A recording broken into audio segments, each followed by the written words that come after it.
Use mathematical induction to prove that each statement is true for all positive integers. And the problem I decided to choose is 5 plus 11 plus 17 plus ... plus 6n minus 1 equals n times 3n plus 2. And the first step for this is the basis step, which in the basis step I have n equals 1. So 6 times 1 minus 1 is equal to 5, which comes down here, and then you have 1 times 3 times 1 plus 2, which goes down to 3 plus 2, which then 3 plus 2 is 5, so 5 is equal to 5. So we know that n is true for this statement, or we know that 1 is true for this statement, sorry. And then we have the next step, which is the induction step.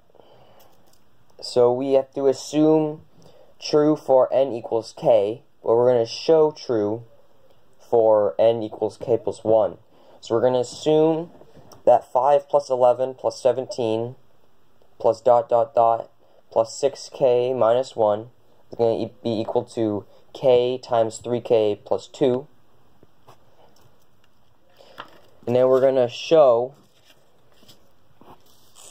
that 5 plus 11 plus 17 plus ... plus 6k minus 1 plus 6 times k plus 1 minus 1 is equal to k plus 1 times 3 times k plus 1 plus 2.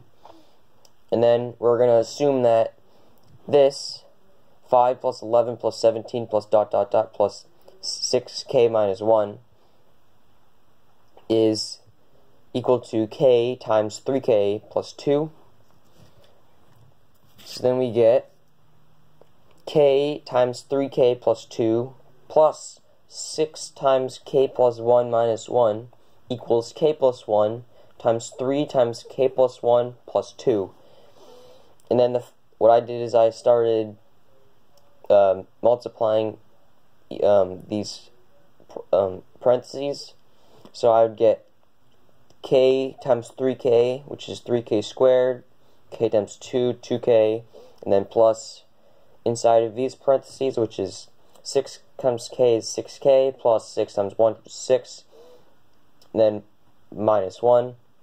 And that's equal to what I did in these parentheses, which is 3k plus 3 plus 2.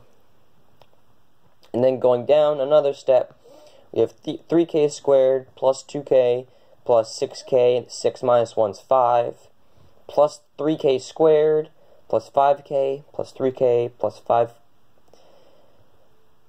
And then adding like terms, we get 3k squared plus 8k from 2k plus 6k plus 5, bringing the 5 down, is equal to 3k squared plus 8, 5 plus 3k, and then plus 5, you're just bringing the 5 down. So these are equal, which means that each statement is true for all positive integers. Thank you.